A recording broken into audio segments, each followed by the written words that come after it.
Properties of logarithms, section 6.5, again from page 457. So we'll do number 52.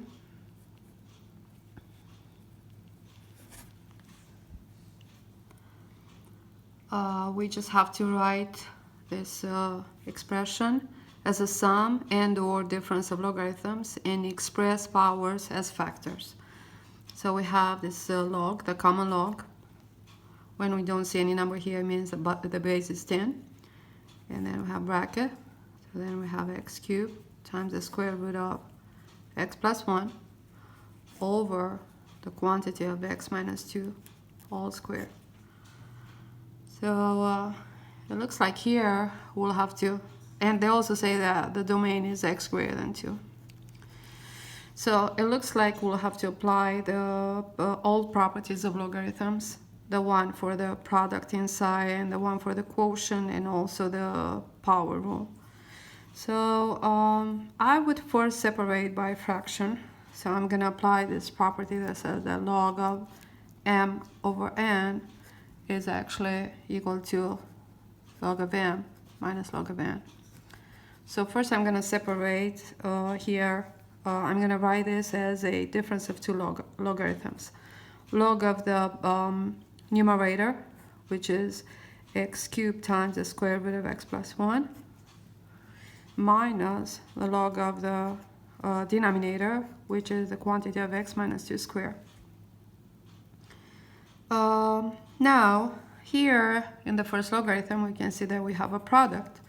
So now we can apply the property of the logarithms that involves here the product inside. Log of m times n is actually log of m plus log of n. So going back here, we can separate into two logarithms. So I have log of x cubed plus log of the square root of x plus 1, and then minus the log of x minus 2 squared. Now we are also instructed here to express powers as factors. So we can take this power of 3, move it in the front as a factor. This power of 2, move it in the front of the logarithm as a factor. And now we also have this inside, this middle logarithm that has a square root of x plus 1. We can write the square root of x plus 1 using an exponent. So it's x plus 1 to the 1/2 power. But now let's move the 3. And here we can move the 2 in front of the logarithm. And now in the middle, as I said, first let's write the square root of x plus 1 as x plus 1 to the power of 1/2. And now we take this power and we make it as a factor. We move it in the front exactly the way, the same way we did with the other two. So now I have 3 log of x plus 1/2 log of x plus 1 minus 2 times log of x minus 2. And that's it. Okay, 3 more problems here. Number 58.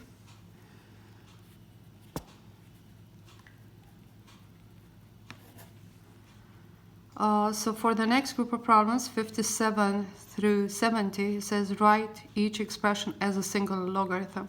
So now we have 2 or more logarithms, and in the end, we should have only one.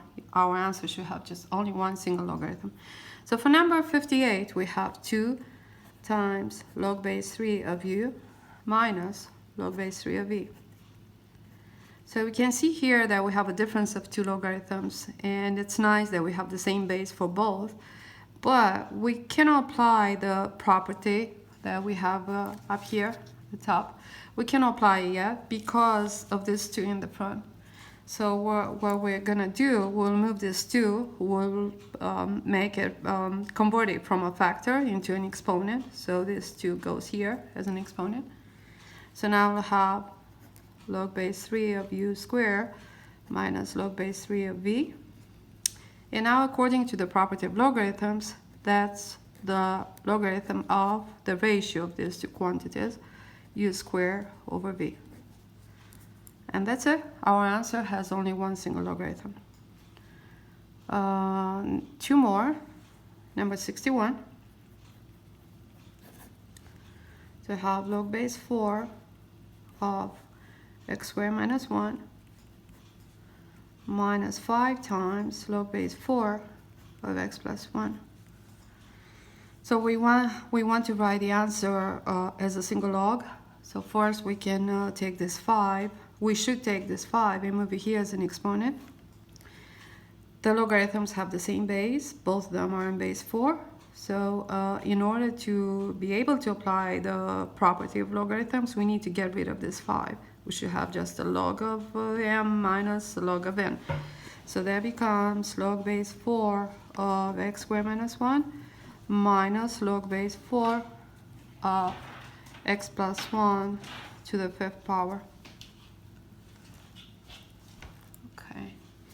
So now this would be the logarithm with the same base 4, the ratio of those two quantities, x squared minus 1, all divided by x plus 1 to the 5th power. Okay, and there's one more that I would like to solve here, and this is number 64.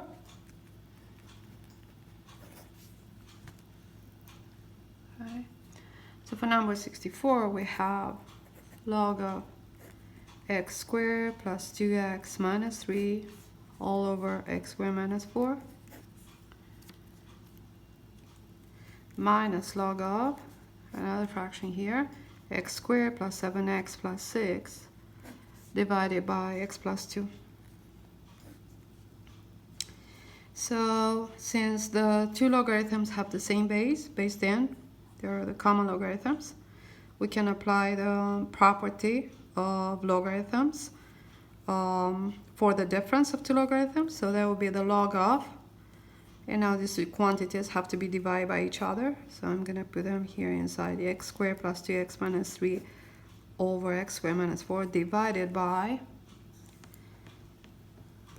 x squared plus 7x plus 6 over x plus 2. So we have fraction divided by fraction. We can write just the first fraction multiplied by the second one flipped.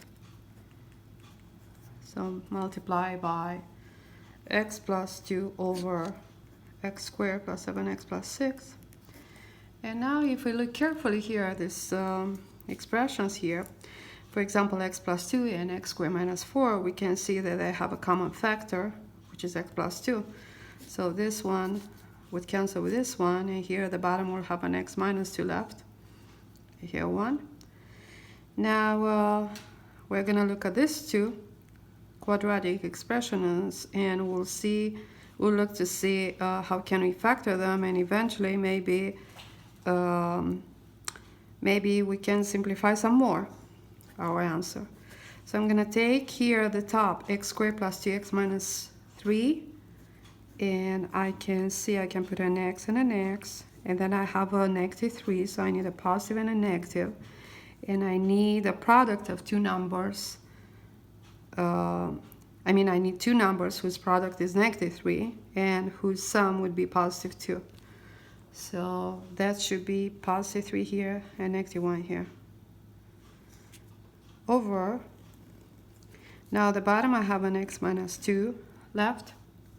And then I have x squared plus 7x plus 6, which also can be factored. So I have an x and an x. Then I have positive here, so it's a plus plus. And now I have to think about two numbers whose product is 6 and the sum is 7. So the numbers must be 6 and 1. And I'm looking again, I'm checking to see if it's anything I can cancel. And it looks like nothing can be canceled. So then that's our final answer. Log of x plus 3 times x minus 1 divided by x minus 2 times x plus 6 times x plus 1. And of course, if we want for this logarithm to exist, we should put the condition for each of these quantities to be positive. Actually the whole fraction to be positive.